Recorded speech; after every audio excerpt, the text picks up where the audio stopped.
Bienvenido al ciclo de conferencias de RCR Programa Abierto 2020 Online. Esta ocasión estaremos con José Manuel Castañeira en colaboración con la Academia de Artes Escénicas de España, con un especial agradecimiento a Liz García Perales y Marta San Juan. José Manuel Castañeira es doctor en Arquitectura y Escenografía y enseña en la Universidad de Arquitectura de la Universidad de Lisboa desde 1982. Su vasta obra se caracteriza por la diversidad de disciplinas que toca, principalmente escenografía y arquitectura teatral, escenografía de exposiciones y pintura. Ha sido galardonado con premios nacionales e internacionales y ha dirigido prácticas y seminarios en festivales, universidades y otras instituciones en España, Bélgica, Croacia, Francia, República Checa, México, Grecia, Italia, Cuba, Suiza y Brasil.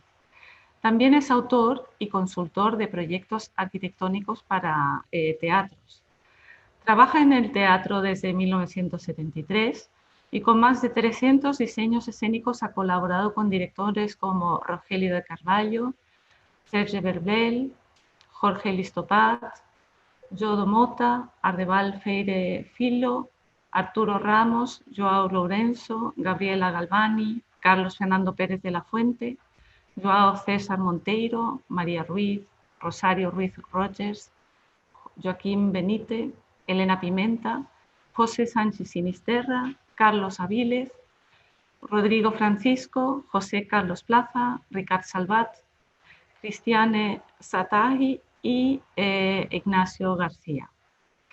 Su obra alcanza una dimensión internacional, especialmente después de su retrospectiva presentada por el Centre Georges Pompidou de París y más adelante en la Fundación Gulbenkian de Lisboa, en el Museo Nacional de Teatro, en el MEIAC, Museo Iberoamericano de Arte Contemporáneo de Badajoz, y en muchos otros museos y galerías.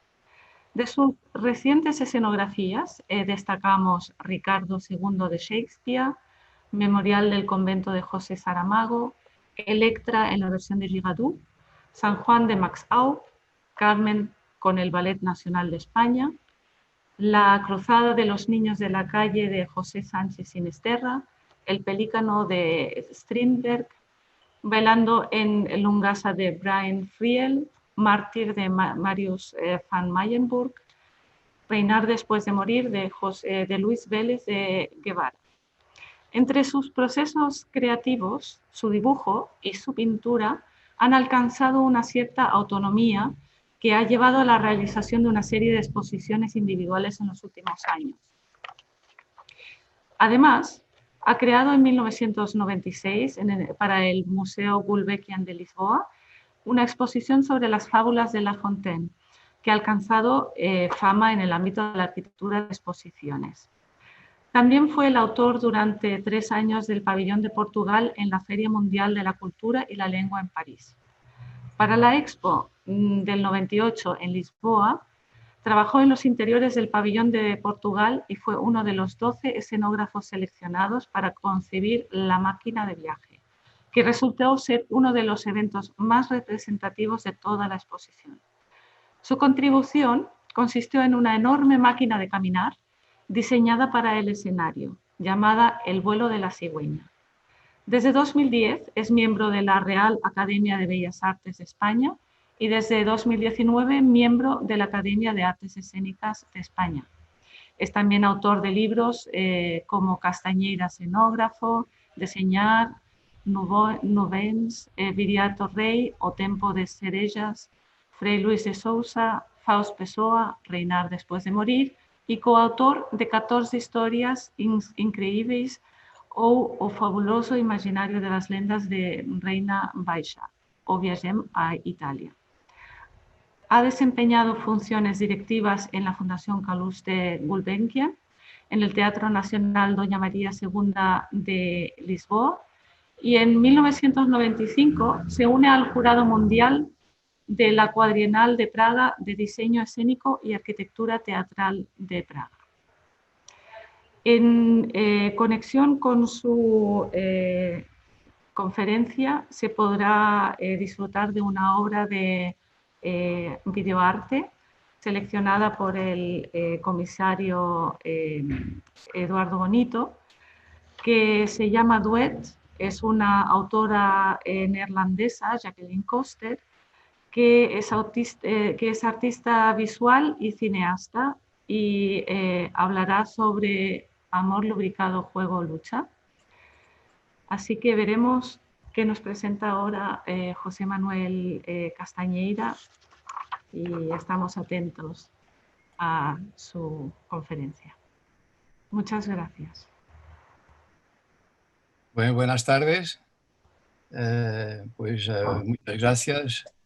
En primer lugar, quería agradecer a RCR Arquitectos, Rafael Aranda, Carmen Pidgem y Ramón Villata, y también a Andrea, por supuesto, por la organización y producción, por agradecer esta invitación, y también, claro, agradecer a todos los que me van a escuchar, incluyendo también los técnicos perante las dificultades de esta situación. Y también, antes de empezar, pedir mil excusas por mi malísimo castellano, pero tengo esperanzas de que consigo entenderme. Pues me pidieron que hiciera una conferencia donde pudiera hablar sobre la trayectoria como arquitecto y como escenógrafo. Y también me preguntaron si de alguna manera podría asociar esta conversación con la obra de Jacqueline Koster. Cada vez más, cuando miro el trabajo, cuando miro el pasado, inevitablemente hay una visión nostálgica de la cual surgen muchas preguntas, muchas dudas. Cierto es que el tiempo es el tema central de todo el teatro, pero pensándolo bien, ¿a dónde va tanto tiempo perdido? Quizás una de las características de mi vida en el teatro y en la arquitectura ha sido una preocupación permanente, una cierta incomodidad con las formas establecidas para la relación entre actor y espectador, y lo que queda entre ellos, el tiempo, un tiempo que no se explica fácilmente. Más adelante me centraré en este tema que cuestiona evidentemente la arquitectura y el lugar del espectáculo. Voy a robar a Marcel Proust el título En busca del tiempo perdido, para decir que todos nosotros embarcamos en este viaje. El espectáculo de teatro también es siempre un viaje. Ahora sometidos a esta prisión de confinamiento, hemos redescubierto las virtualidades del mundo interior y comenzamos exploraciones a través de las regiones inactivas o aún por explorar. Un poco como la teoría de la tierra hueca, me encuentro siendo una especie de profesor Lindenbrock en el viaje de Julio Verne al centro de la Tierra. Estoy en casa mirando el mundo a través de la ventana, estoy perplejo mirando por otra ventana, la del teatro, viendo la vida fragmentada en el horizonte. Y también casi todo lo que quería hacer desde allí provenía de esa observación del hombre, de los lugares y de los objetos. Y casi siempre este aspecto estaba impregnado de melancolía, una mezcla de admiración deslumbrada por la aventura humana y cierta tristeza por el desencanto entre el sueño y la realidad. Pero, de hecho, el dominador común de todo esto es sin duda siempre el tiempo que pasa, una tragedia o misterio del que sabemos poco o nada. Y a pesar de tanto mirar, tantas preguntas quedaron siempre sin respuesta. Nací en una ciudad de provincias, Castelo Branco, y viví toda mi infancia en el campo cerca del mundo rural. Crecí entre fiestas populares de pueblo, rituales religiosos y los primeros espectáculos y fiestas de escuela. La vida alternaba entre la ciudad y el pueblo, y sin darse cuenta, yo vivía un ejercicio de tradición y modernidad, que muchos años después entendería, ya que tuve el privilegio de presenciar momentos de una nueva confrontación entre cultura, la que viene de la acción del hombre, y la naturaleza. Y de esta infancia intensa, maravillosa, una idea, un concepto, un secreto que se está volviendo cada vez más significativo. El small is beautiful. El famoso economista británico de los años 70, Schumacher, escribió: máquinas cada vez más grandes, lo que implica mayores concentraciones de potencia y ejerciendo una violencia cada vez mayor en el medio ambiente, no representa un progreso. Son una negación de la sabiduría. La sabiduría requiere una nueva orientación de la ciencia y la tecnología hacia lo orgánico, lo suave, lo no violento, lo elegante y lo bello. Entonces el teatro invadió mi vida. Quería estudiar arquitectura, pero eso sucedió más tarde.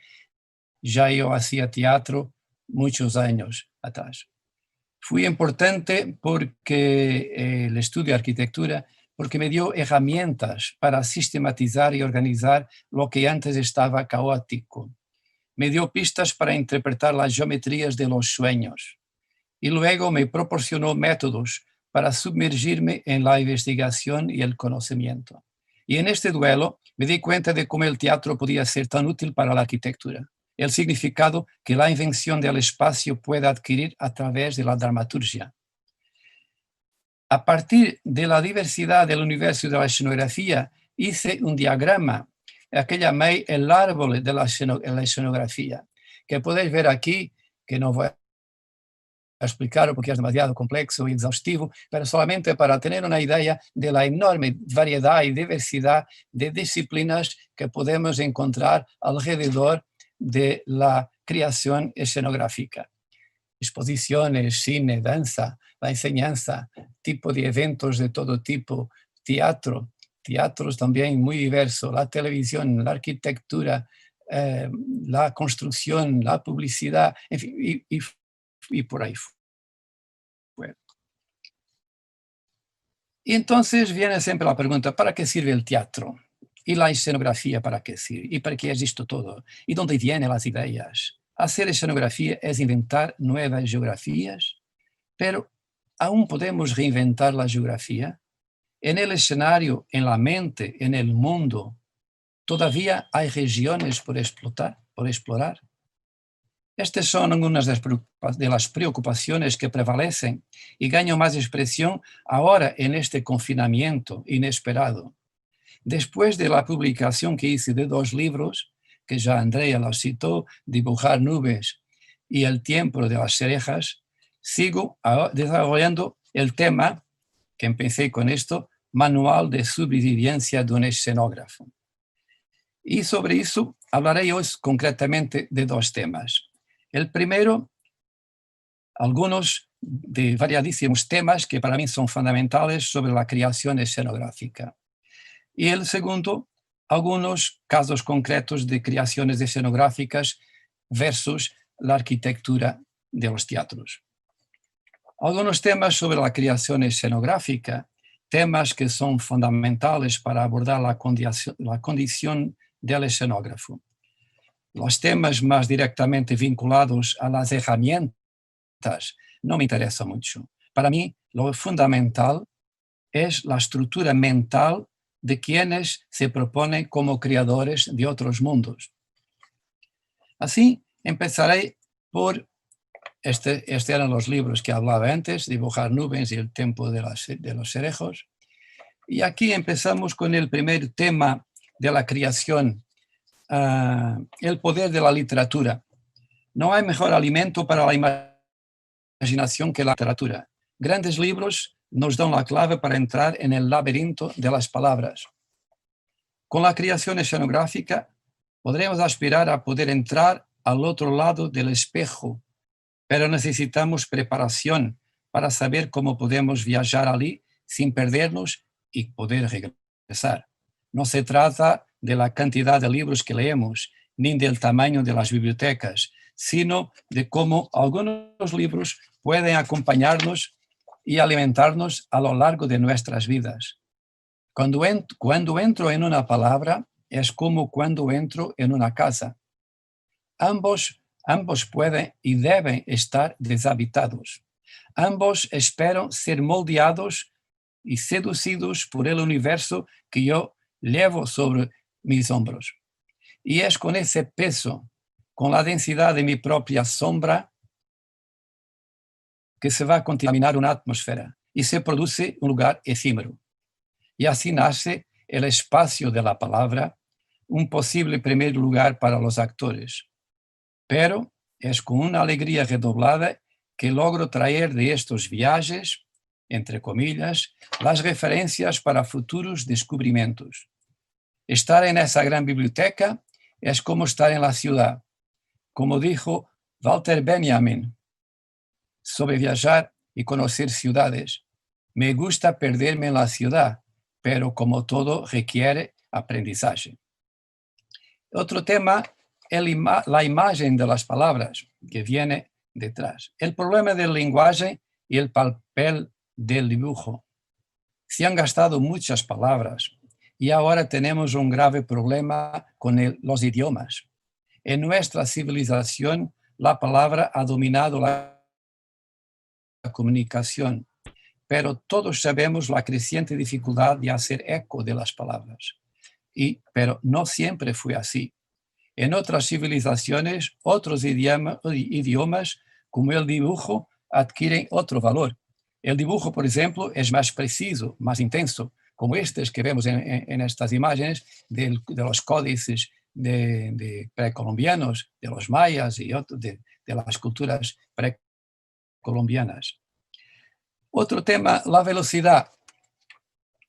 La aceleración de los días y las máquinas que no se detienen. En mi ventana, como en el escenario, el flujo de la ciudad pasa demasiado rápido. La velocidad no me deja ver bien. Las máquinas invaden todo, engañan el tiempo y aceleran mis días.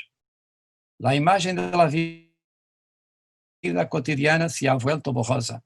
La velocidad es un vértigo incontrolable. Las palabras y las imágenes se disuelven tan rápido como se forman. En esta carrera sin control, reinventar el mundo es entonces mucho más difícil. Los creadores carecen de tiempo para experimentar, de madurar. Así, cuando llevo a mis estudiantes de viaje improvisando clases en el tren, que es una experiencia que vengo haciendo hace años atrás, busco la velocidad perdida en los viejos compartimientos, movimiento más orgánico para poder ver el mundo a través de la ventana. Después, otro tema, el suelo. Aquí, el suelo del escenario. En el teatro, el escenario también es un acto de implantación. Mis primeros pasos en la creación del escenario me harán imaginar el tema que elegiré como piso para presentar el escenario. Es el primer elemento de articulación entre la idea y el lugar. Aunque es posible, me gusta hacerlo de esta manera porque me permite una primera visión entre el actor y la atmósfera. La escenografía, tal como la entiendo, no existe en este contexto efímero que comienza y termina en el espacio de representación. En la presentación concisa de la escena, sin hacer realidad un lugar inventado de donde surge la convención, un tablero sobre lo que los actores pueden hacer durante la actuación. A medida que el trabajo del artista impacta en la vista del espectador, prefiero lugares escénicos y sus pre-arquitecturas o incluso espacios no convencionales, en los que hay una visibilidad desde la perspectiva de la escena, tal como sucedió en la antigüedad clásica. Incluso en esas etapas escénicas, con una fuerte inclinación con los anfiteatros. En los teatros italianos tenemos que combinar la inevitable confrontación entre la herencia de una arquitectura inventada por las perspectivas y un nuevo orden que requiere otras reglas espaciales para la recepción del espectáculo. La luz.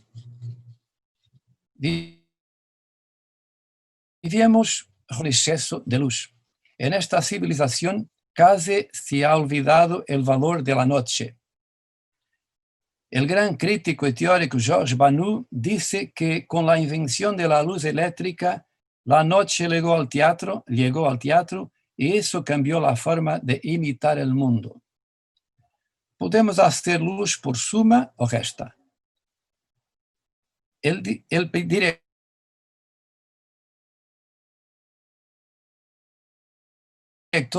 Cherreau necesitan de agua. Por otro lado, Kruber dijo que la intensidad de la luz podría aniquilar la capacidad emocional del espectáculo. En el teatro hay una luz esencial que pertenece a la atmósfera imaginada y después una luz operativa que pertenece al dominio de la evolución de los actores. Después de la invención de la luz fundamental de un espacio, el creador de la luz debe apropiarse de esta atmósfera ficticia y inventarse una geometría nueva de luz. Esta nueva geometría le va a permitir tener un diálogo más productivo con los demás. Después viene el confort y el espectador. La arquitectura del confort burgués contaminó el teatro. Las reglas de seguridad siguieron el mismo camino y estar en el teatro se confundió con estar en casa sentado en el sofá mirando la televisión. Y nadie se entera de que el cuerpo humano tiene reglas para estar receptivo a las emociones. Por otro lado, el espectador es un personaje olvidado. En la historia del teatro se dice muy poco sobre el espectador. Sin embargo, para que ocurra el fenómeno teatral, el espectador es uno de los pilares que respaldan la fenomenología del espectáculo. Simplemente, sin él no hay espectáculo. El actor y el espectador son, entonces, inseparables. Tengo en mis manos elaborar una historia del espectador y hoy, en confinamiento total, ante tanta duda, tanta incertidumbre, se necesita ese documento que va a analizar la perspectiva de cómo recibir emociones. No se trata de medir distancias, como ahora se hace por todo lado, entre espectadores o entonces otras cosas prácticas que todo se soluciona como si todo se solucionara en más metros.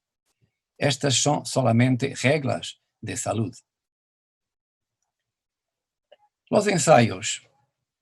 Como escenógrafo, preciso de estar en los ensayos para captar las sensaciones que se propagan en el vacío y traducir las visiones del director de escena, conceptos etéreos compuestos de gestos imprecisos o frases inconexas.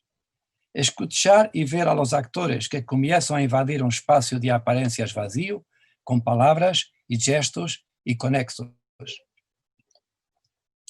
Preciso participar de este caos que se produce y me gusta hacer fotografías furtivas y esbozos de esas palabras ocasionales en un espacio desnudo porque es un material anárquico, pero de extraordinario. Me gustan los directores de escena que invaden el espacio escénico mediante un juego aparentemente invisible y ensayan nuevos universos con la sutileza de la poesía, respetando y dialogando con la visión caleidoscópica que habita dentro del escenógrafo. Más que el estudio, el lugar de felicidad o de los descubrimientos son los ensayos. No creo en una escenografía seria y rigurosa que no bebe en la fuente de los ensayos. Caminar. A veces los actores caminan por el espacio del escenario. largos paseos, caminatas cortas caminadas lentamente por caminos incomprehensibles. Debido a la historia que queremos seguir, estos paseos se nos parecen lógicos en absoluto. También en la vida real, a menudo hacemos estos paseos en casa o en la calle. No sabemos a dónde vamos y ya no recordamos dónde venimos. Caminamos sin darnos cuenta y en el escenario los actores a veces parecen perdidos. Se mueven de un lado al otro sin ninguna lógica aparente. Y mirando el espectáculo, nosotros, espectadores, buscamos en cualquier lugar un código. Ellos estarán allí, invisibles. En suma, es una suma de mapas que cada actor siembra. Y si por casualidad creemos que podemos descifrar algo, quedamos felices. O, como suele ser el caso, si esto no es legible, rápidamente nos damos cuenta de que el actor está perdido, que deambula sin sentido porque busca desesperadamente sus palabras y su espacio en la escena. El espacio de la escenografía debe, por lo tanto, incluir la capacidad de permitir al actor estos recorridos orgánicos y contener los elementos necesarios para desalentar los paseos innecesarios y ilógicos.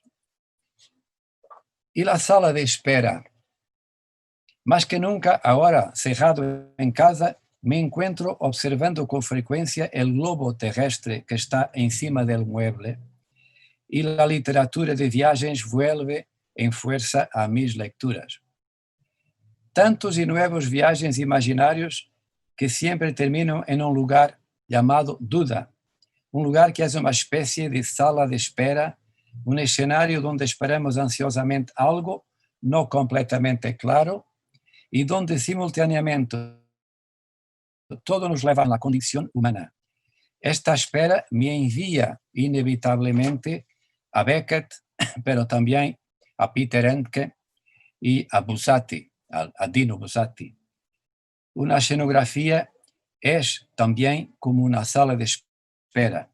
Allí esperamos con ansias el mundo que pasará.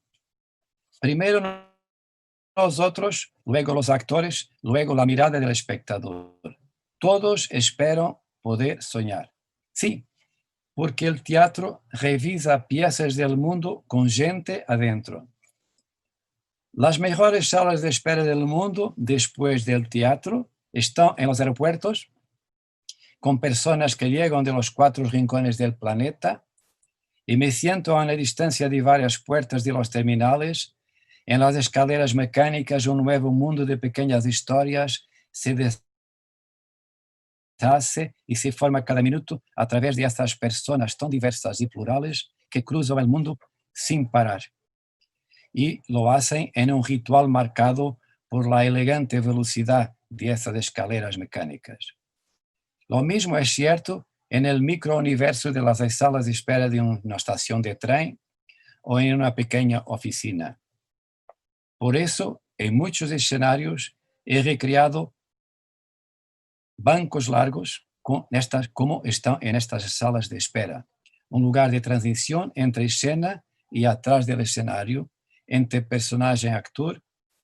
Inevitablemente también pienso en un mundo de mayor soledad y en el que reaparece la famosa obra Sin palabras de Peter Handke, que dice: la hora en que no sabíamos nada los unos de los otros.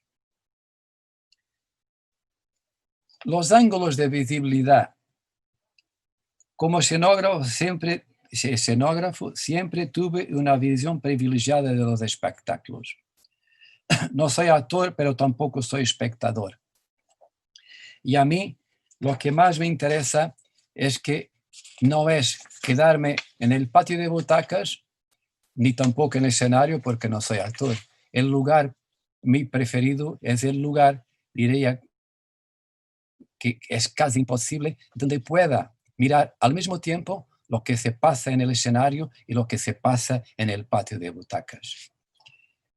Después viene la neurociencia y la embocadura. La neurociencia cada vez adquiere más relevo en mi trabajo. Uno de los importantes neurocientistas de la actualidad es Antonio Damasio, que nos dice cómo se guardan los recuerdos. Palabras de Damasio. Esta imagen que está viendo de mí en un podio, no la guardas como una foto Polaroid. Será un código que te permitirá después hacer algo muy mágico. Mágico. Significa que registramos los momentos no como son, sino en una forma reducida, en código, para que luego sea fácil reconstruirlos y recuperarlos. Y además, en ese código, las personas no están solas, pero siempre con el espacio circundante en el momento en que está grabado. Bueno, y llegamos ahora a los momentos clave de la creación escenográfica. No me voy a detener mucho con esto. En un dado momento sentí necesidad de hacer como un mapa, un esquema de la cantidad de cosas que se pasan desde el primer momento de invitación para hacer una obra hasta el momento que ya se deshace y se desmonta todo. Hay momentos más interesantes, otros que son más mecánicos, más de punto de vista práctico. Pero a mí me interesa sobre todo los momentos en que la producción de la escenografía desde el punto de vista de la creación hace mano de como este gráfico que os presento aquí de una obra donde podéis ver la cantidad de cosas que viene detrás y las cosas que se proyectan para adelante, siempre con esta idea de flujo en una obra que no es más que un pequeño episodio de un largo viaje que es la suma de todas las obras. Se puede ver la cantidad de referencias de lo antes y de lo después, donde están particularidades que tienen que ver con el propio escenógrafo, con el lugar donde se hace la obra, con las obras que ha hecho más recientes y que inevitablemente se van a fundir con la presente, con el mundo más inmediato y el mundo global que se presenta a la hora de refletir, de reflexionar sobre la vida y por ahí fuera. Y llegamos a la segunda parte de lo que decía yo, de ahora presentar algunos casos de escenografías donde se planteó sobre todo la idea de que la escenografía como forma de inventar geografías, el primero es el confronto entre el lugar, el confronto entre el teatro, el espacio preexistente y el nuevo espacio que queremos crear, que queremos plantear, que viene de la interpretación o de la visión dramatúrgica de la obra. Así, estos son los gráficos que ya os voy a mostrar más detalladamente.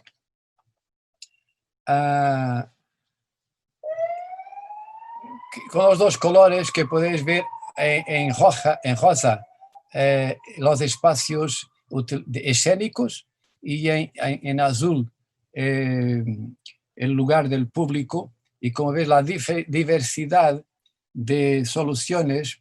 Aquí he puesto un resumen de 24 obras y que es a lo largo de siempre que es posible, ni siempre me he permitido, me es posible por razones varias, hacer este ejercicio de ir experimentando estas nuevas formas de relación entre público y actor, y que nada más quieren, por un lado, decir que hay una incomodidad mía, una gran inquietud sobre la arquitectura de los teatros, al mismo tiempo es una búsqueda permanente sobre el teatro como tipología ideal, que es una utopía, como se sabe, pero siempre persiguiendo la idea de que encontrar una forma, una estructura que corresponda mejor a esta esencia muy simple del acto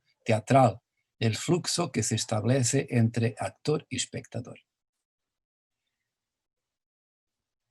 En esta primera obra que os presento, una obra del año 85, A Raia Miúda, de un autor portugués, Jaime Garalheiro, una primera idea en un lugar no convencional, en el gráfico, como un gran corredor, un tema que no tratamos antes, no era posible pasar todos los temas, pero el corredor que tenemos todavía en algunas casas, un lugar muy importante de la casa que se va perdiendo, y que aquí yo introducí como si fuera el patio de butacas, un corredor que atraviesa todo el escenario y que permite a los actores, al mismo tiempo que parece que están en su casa, romper dentro de un campo de batalla, en una pieza histórica, una obra histórica, y la acción se envuelve todos los espectadores. En otra obra, La Gaviota, de Chekhov, en el Teatro Nacional Doña María II, el año 82, una idea que es el público sale del patio de butacas y se va a poner dentro del escenario, en uno de los lados, y el patio de butacas, con una metáfora, para quien conoce la obra de La Gaviota, está el lugar, la gran ventana, que es la embocadura del teatro, acentuada con esta embocadura de cristal, pasa a ser parte de la escenografía. Esta obra, ahora San Juan de Maxau, se monta con el Centro Dramático Nacional,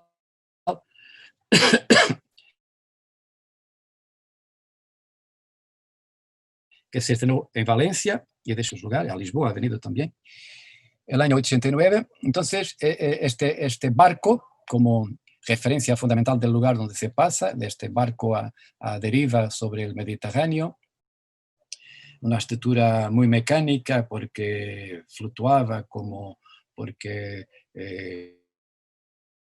la obra culmina con la gran tempestad. Pero la idea era como un barco, un buque gigante que está enclavado dentro del propio teatro e invade ese escenario y patio de butacas como un cuchillo, como una gran diagonal, y el espectador queda invadido por todo el espacio escénico.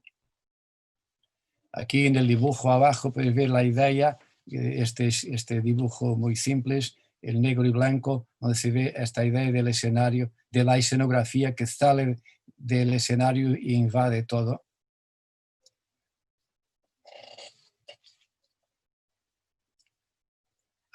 Este es un de los dibujos primitivos sobre la idea del gran barco, una estructura náutica que viene del fondo hasta y que mete a los espectadores como si estuvieran también dentro del barco. Lo que, claro, es una provocación al teatro italiano. Esta es una foto del espectáculo y aquí hay otra donde se ve la embocadura y es una idea muy clara de todo lo que sale fuera del escenario. En esta forma de hacer conferencias, porque los otros no pueden hacer preguntas, pero quedará para otra oportunidad. El avaro de Molière es una obra muy conocida sobre esa gran enfermedad, la avareza. Y aquí hay una idea, es un espacio completamente libre, donde monté como como se dice, un teatro isabelino, o un poco también como los corrales, pero la metáfora viene, el dibujo de arriba, como si fuera una grande cama, cama donde el avaro guarda el dinero. Entonces hay cama, después el propio teatro es la estructura de la cama, y el gran hueco central que da acceso al subterráneo, que es el mundo subterráneo del avaro donde guarda el dinero. Los enfermos de Antonio Álamo, una producción del Teatro de la Abadía en Madrid, y aquí hay una otra idea que también un espacio neutralizando la estructura normalmente usada en la Abadía, un teatro como si fuera una gran espiral, donde el público se va moviendo y sentando alrededor de este espacio que es como una oval que tiene el mundo, pero al mismo tiempo es un ojo, un gigante ojo que nos mira, porque es una obra histórica sobre el tiempo presente, o una Europa presente construida a partir de tres grandes, no diría grandes, pero tres nombres decisivos para la historia, como son los de Churchill, Stalin y Hitler. Y al mismo tiempo es también como un quirófano. Si veis la pequeña maqueta que tiene arriba, este espacio se ha estudiado mucho con maquetas y pequeños vídeos para estudiar los ángulos de visibilidad, que eran muy complejos. El público accedía por una rampa en espiral todo alrededor de la estructura del ojo. Esta es una obra muy se habla aquí en Portugal, el Rey Lear de Shakespeare, que se montó el año 90 en Teatro Experimental de Cascais, y que es una experiencia muy curiosa, porque yo aproveché la necesidad del teatro hacer reforma para excavar, como se ve en la foto de abajo, y hacer un subterráneo que aparecía con una plataforma elevatoria que subía al techo y que daba la posibilidad, cuando el rey Lear, echado del palacio para la diversión, se bajaba a este mundo terrible y del subterráneo. Esta es una otra foto de otra maqueta que está en el Museo Nacional de Teatro, donde se ve un poco ahora la mirada desde el palacio,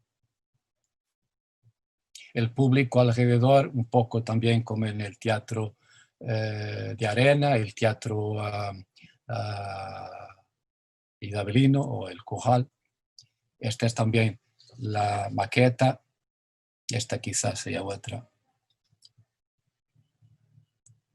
Y es una foto del espectáculo donde se ve un poco cómo estaba trabajado el subterráneo, donde después las aguas que iban corriendo del techo de los espectadores y abajo hacía un lago. Una escenografía un poco compleja. Pero al revés, esta es muy sencilla, es una obra que pequeños crímenes conyugales de Eric Emanuel Schmidt, en el Teatro Nacional de Dona María en Lisboa, pero no en el teatro, en un salón, el Salón Noble, aquí son estudios de maqueta, y aquí ve la disposición como una pequeña casa muy simple, una estructura en U, y el público de los dos lados, que ve una foto del espectáculo arriba. Y aquí es mi primera escenografía oficial, digamos, de los años 73, donde ya había un poco, diría un poco, quizá inconscientemente, esta idea de ruptura que hablaba al principio. Una esfera que se ve en el dibujo como si fuera una gran, no sé cómo se dice, tela de araña, y que va a envolver todo, incluso a los espectadores. Los espectadores entran por un túnel negro y de pronto están como atrapados por las arañas. Y se pone en un patio, en un graderío que es la continuación de la mesa que ya tiene como si fueran las patas de la araña.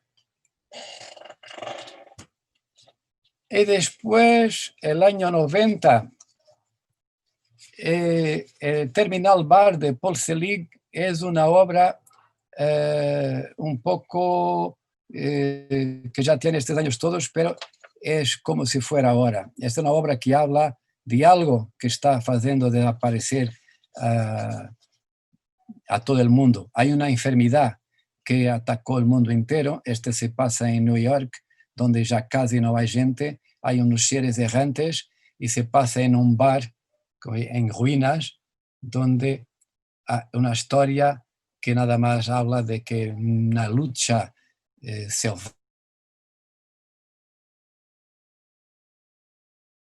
selvagem sobre el público, como veis aquí también, en una disposición muy irregular,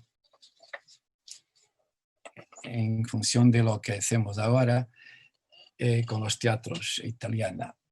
Aquí el año 2003, en Brasil, en Río de Janeiro, una segunda vez que hice el memorial del convento de Saramago, que tenía esta dificultad porque se ensayaba y se preparaba el espectáculo en este auditorio que vemos arriba, que es un auditorio famoso de Oscar Niemeyer en Copacabana. Entonces nació esta estructura caleidoscópica hecha de pequeños planos, que es como un cristal, pero que al mismo tiempo, como se ve en la foto de abajo, es como una caverna. Porque esta versión de memorial fue hecha por José Sánchez Sinisterra, que la adaptó a esa idea de que se pasa en un subterráneo, es como una caverna que viene también evidentemente algo con la caverna de Platón, donde esos obreros, esta gente del subterráneo está laborando, y hay una escalera vertical que puede hacer ese movimiento de interior para exterior. Estos son dibujos preparatorios. Esta es una idea de una maqueta de estudio. Podéis ver un poco esta idea caleidoscópica. Esta es una foto del espectáculo. Creo que hay otra por aquí. Sí, el momento final, que conocéis la historia de Memorial del Convento, cuando, digamos, momento de posible libertad, cuando el gran pájaro, pasarola, finalmente va a volar para huir de la Inquisición, entonces la caverna se abre y por fin entra el horizonte entre la luz y el cielo.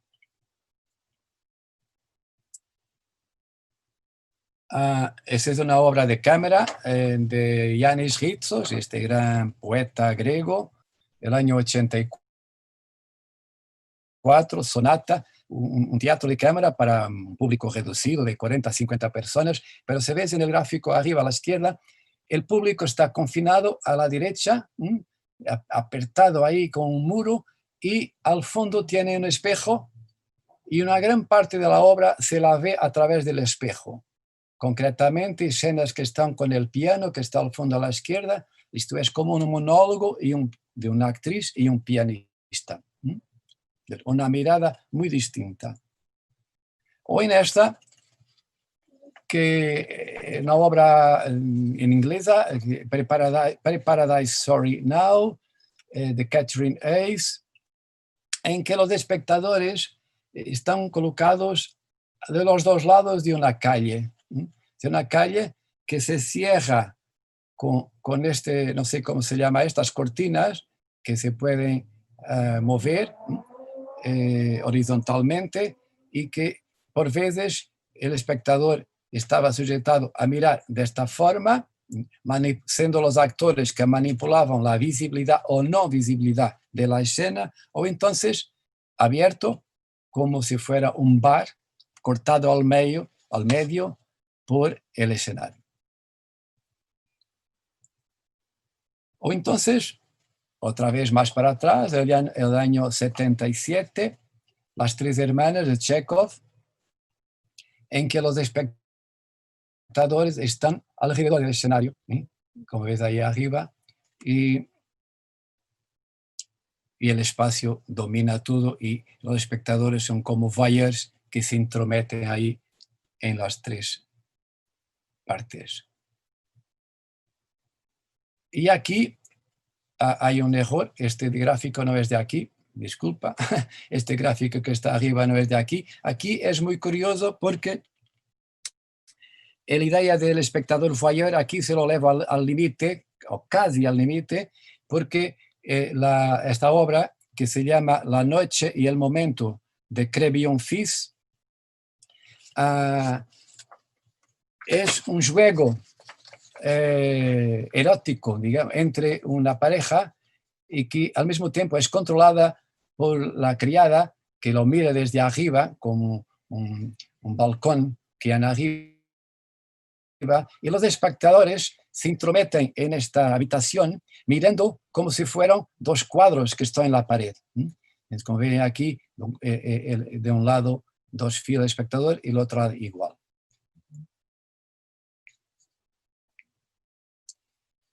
El contrabajo de Patrick Susskind, una obra que se ha hecho muchas veces. Este era un estudio que hice para la Fundación Gulbenkian,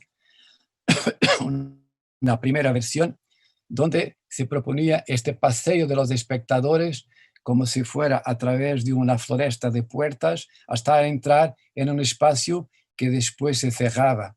Hoy sería imposible con todo lo que tenemos de confinamiento. O entonces también el año 78, La danza de la muerte de Strindberg,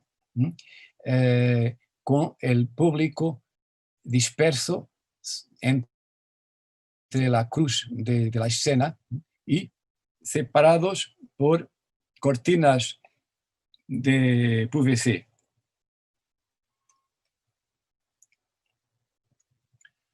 Este es un espectáculo del año 2004, una ópera para el Teatro de la Trindade en Lisboa, Os Fugitivos,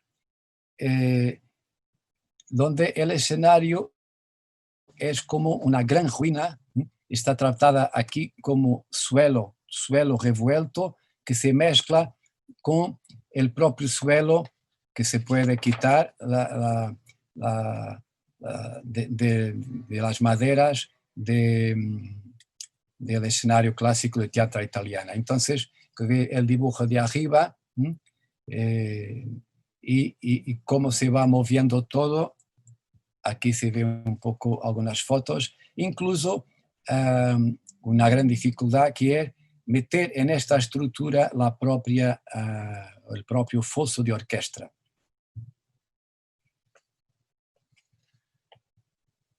En 2004 vamos para el Teatro Pavón en Madrid, La Serrana de la Vera, de Luis Vélez de Guevara, y en un teatro que es muy pequeño, el escenario es mínimo y me di cuenta que cuestiones el teatro La Comedia estaba en rehabilitación, entonces estaba improvisado en este teatro, la Compañía Nacional de Teatro Clásico, y se utilizaba el patio de butacas y el balcón estaba cerrado. Entonces yo propuse el cambio, cerrar el patio de butacas y abrir el balcón, que permitía al espectador tener una visión más de arriba sobre la escenografía, que sería como una montaña para la Serrana, por supuesto, una montaña muy geometrizada, con los huecos para las caídas, como se ve aquí. Estas son maquetas de estudio y aquí está el esquema. estos son los dibujos que me llevaron a los temas de las escenas fundamentales, siempre con esta idea de gran trayectoria a través de la montaña y que los espectadores lo miraban como si fueran pájaros de arriba en un vuelo picado.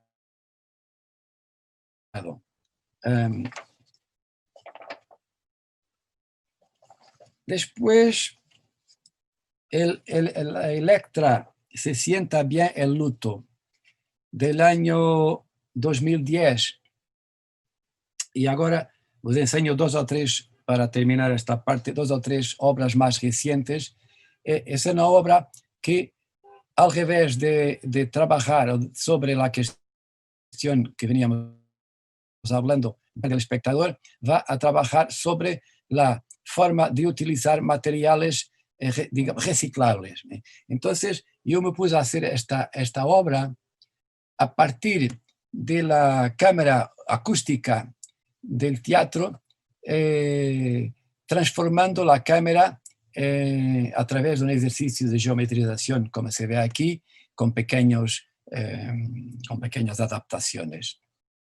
Es una obra de Eugene O'Neill, como todos saben, y tiene esta visión de un teatro muy grande que de estos elementos geometrizantes que se pueden desplazar y cambiar los espacios.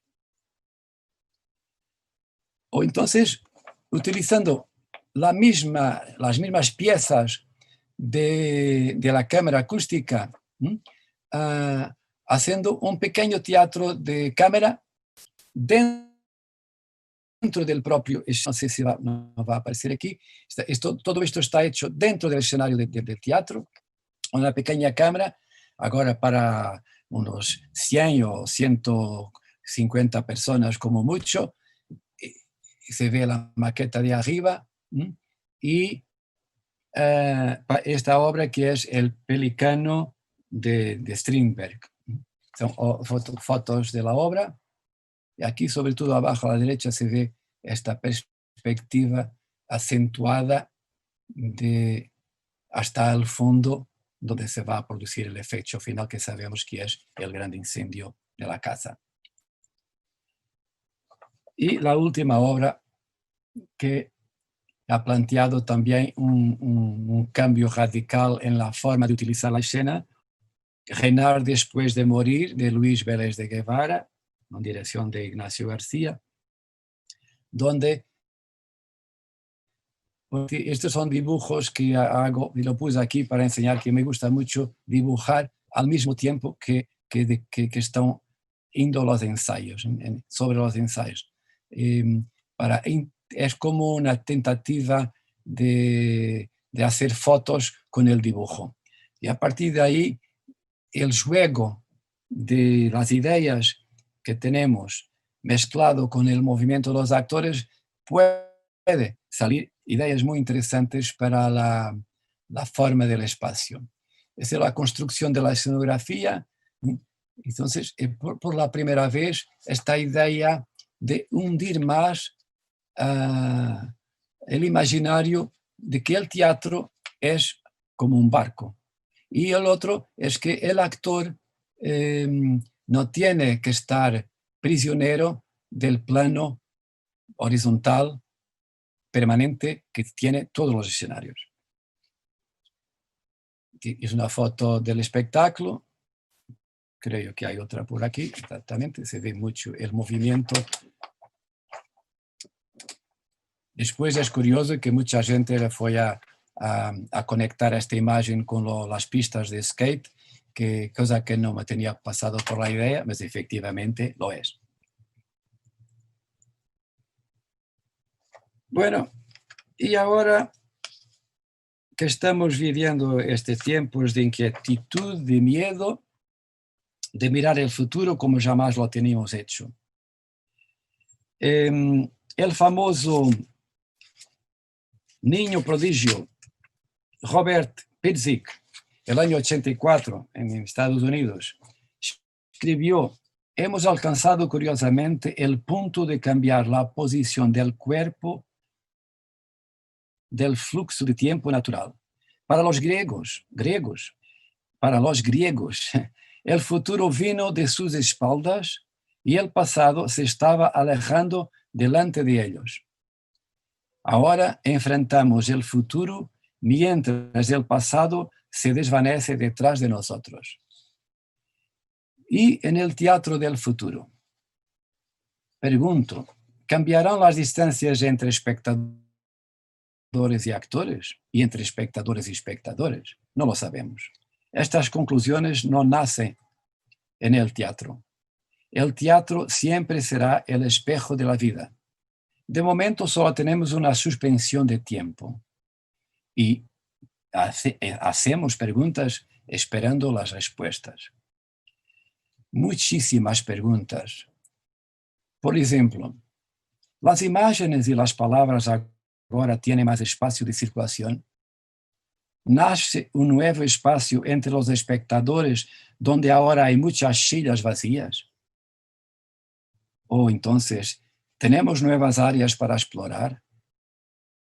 ¿El concepto habitual de fila, asiento, desaparece? ¿La palabra público como colectivo se desmorona? ¿El espectador aislado pierde la comodidad del grupo y se vuelve más vulnerable? ¿La empatía del vecino en el patio de butacas perderá fuerza? ¿Perderá solidaridad? ¿Y un nuevo perfil de psicología de grupo va a redefinir los contornos del fenómeno? Las reacciones del espectador, como son los aplausos, las sonrisas, las patadas, sufren metamorfosis a través del aislamiento y del confinamiento del lugar. También las incursiones de los actores a través del público que suceden por veces. Diversos juegos espontâneos o ensayados. Provocaciones pretenciosas cambian de fórmula, de estilo, de intensidad.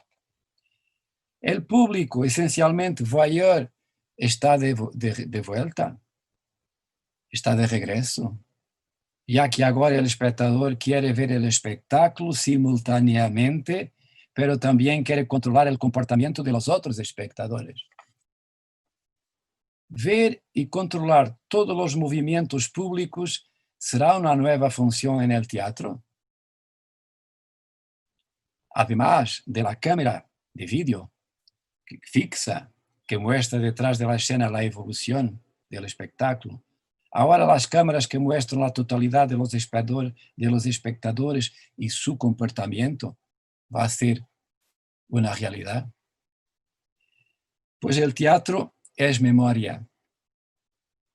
Y entre muchas cosas, ahora hay un nuevo factor, el espectador y el miedo. Teniendo en cuenta que el teatro es como un templo y que funciona como un espejo que refleja la ciudad y que por lo tanto demuestra los hábitos y valores sociales dominantes, esto puede llevarnos a la conclusión de que en una hipótesis de teatro futuro, todo lo aparente, la exageración del aislamiento y la soledad del espectador puede convertirse en una realidad a tener en cuenta y convertirse en un argumento serio para la metamorfosis de la arquitectura teatral. Si el juego de proporciones entre actor y espectador cambia sustancialmente, puede terminar facilitando el uso de tecnologías digitales que durante mucho tiempo han aspirado a distorsionar la escena del teatro. La historia del teatro ha pasado por varias pandemias y otras epidemias. Correcto. Pero nunca uno como este en una era de la información. En los anteriores no había acceso a la información. Y, como escribió otro día Pamuk, Orhan Pamuk, era un mundo donde no había periódicos, ni radio, ni televisión, ni internet. La mayoría de ellos eran analfabetos y no tenían más que su imaginación para tratar de entender dónde peligro, severidad y el grado de destrucción podría causar. Y esta dependencia de la imaginación dio a los medios de cada persona su propia voz, un tono lírico, localizado, espiritual y místico. Ahora, en la era de la globalización, todo es diferente y nuevo. Y esta novedad muestra la incapacidad generalizada de las naciones para enfrentarla. Pues esto lo decía Pamuk. Entonces, para terminar, en el teatro, este asunto plantea serias preguntas a la fenomenología del espectáculo y, por lo tanto, a la arquitectura de los teatros, especialmente del lado del espectador. Pero el espectador, al que le gusta estar en la ventana, también duda entre abrir la ventana o esconderse detrás de la cortina. Y pienso,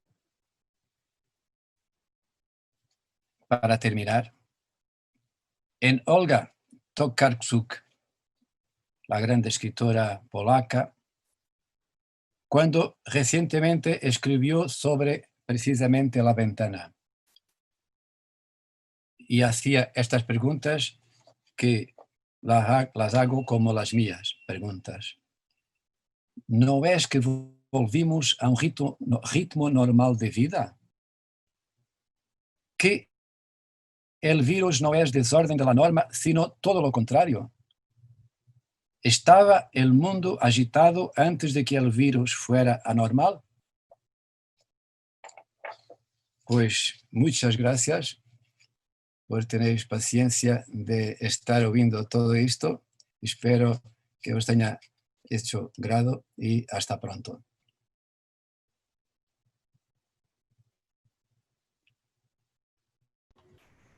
Pues muchas gracias, José Manuel. Ha sido muy interesante todo lo que nos has expuesto. Y bueno, pues tendremos que ver qué evolución habrá a nivel de los espacios en general, porque en los últimos tiempos ha cobrado una especial importancia el espacio doméstico, el que hemos visto por las ventanas de nuestras pantallas cuando nos hemos comunicado con los demás en los últimos tiempos.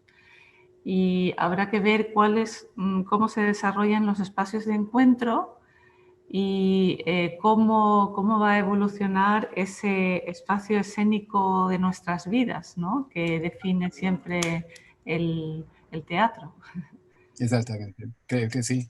Todo es una incógnita y es ahora muy importante para que la experiencia acumulada pueda contribuir para el desarrollo de lo que sea, porque de momento todo es expectativa. Sí, también dijiste algo que me pareció muy interesante sobre cómo los espacios también provocan sensaciones o no, y tener, bueno, pues sentir cosas, y esto cómo se podrá hacer en un futuro si no podemos estar tan cerca. Esto, bueno.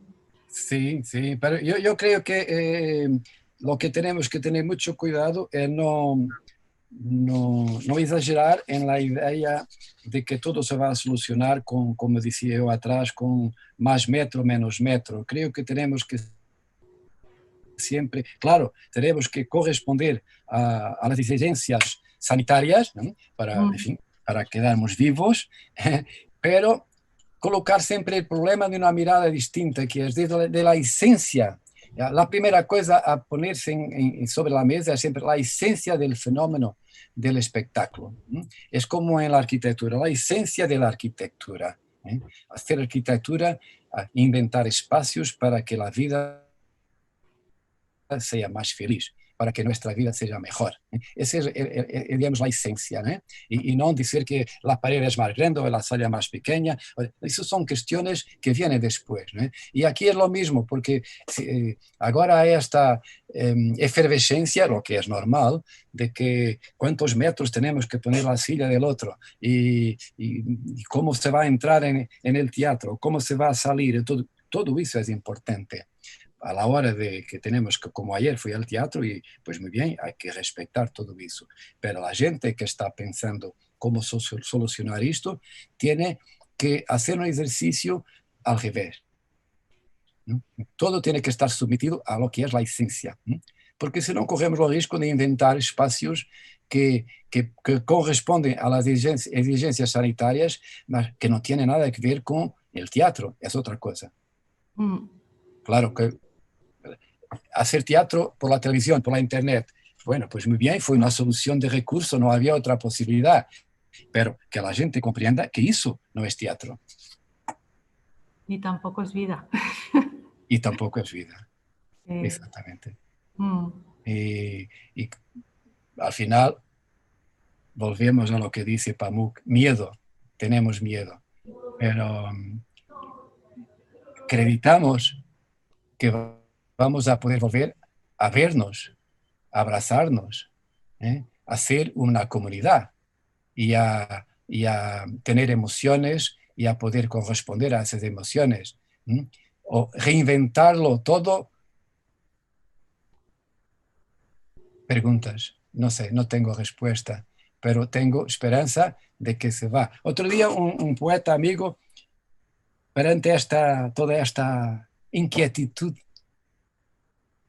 y esta difícil respuestas, ¿no?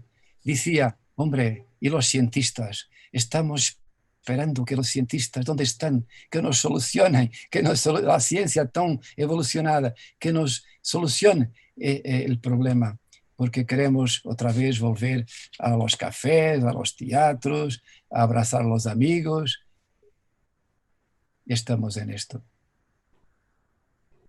Sí, pues muchas gracias por estas Claro, la gente está esperando una respuesta concreta. No hay respuestas concretas por la razón de que la vida también no tiene una respuesta concreta. Estamos esperando la respuesta, pero lo que tenemos que ir, la reflexión está hecha, tiene que ser hecha a partir de las cuestiones esenciales y no a partir de cuestiones ocasionales que son cuestiones prácticas, ¿no? Sí, sí, esto tiene que ver con algo que también habías mencionado, que la creación está en relación con la estructura mental del creador. Claro. Con lo cual la disposición de pensar cosas nuevas es un acto creativo necesario también en un momento así, como en todos los momentos, ¿no? Sí. Ver. Porque estamos también hay creer o no creer. ¿Creemos en el mundo o no? Hay gente que ya está, digamos, cerrando el mundo y preparándose para embarcar para otro lado, para como Stanley Kubrick hace un poco en la película, ¿no? No sé cómo decir en eso, 2001, Odisea en el espacio, ¿es así? Odisea en el espacio, sí. Okay. Está un poco ahí el mensaje, ¿no? De que el problema del hombre y de la máquina, el futuro. Kubrick escribió mismo que no estaba muy preocupado y un poco pesimista sobre el futuro, pero yo estoy un poco más, todavía ainda tengo más esperanza que Kubrick, porque si no, no merece la pena todo esto, pero creo que sí, que tiene que haber una solución. Tenemos que acreditar que hay solución y que esto es una transición que tenemos que nos cayó a nos vivirla y hay que conseguir ultrapasarla. Pues bueno, pues muchas gracias por tu intervención y todas las ideas que nos has dado. y esperamos de que en otra ocasión podamos también vernos personalmente aquí en Olot. Así que muchas gracias por tu conferencia. Muy bien, yo también. Y sí, tengo ganas y espero de irme a Olot muy pronto. Muchas gracias. Adiós.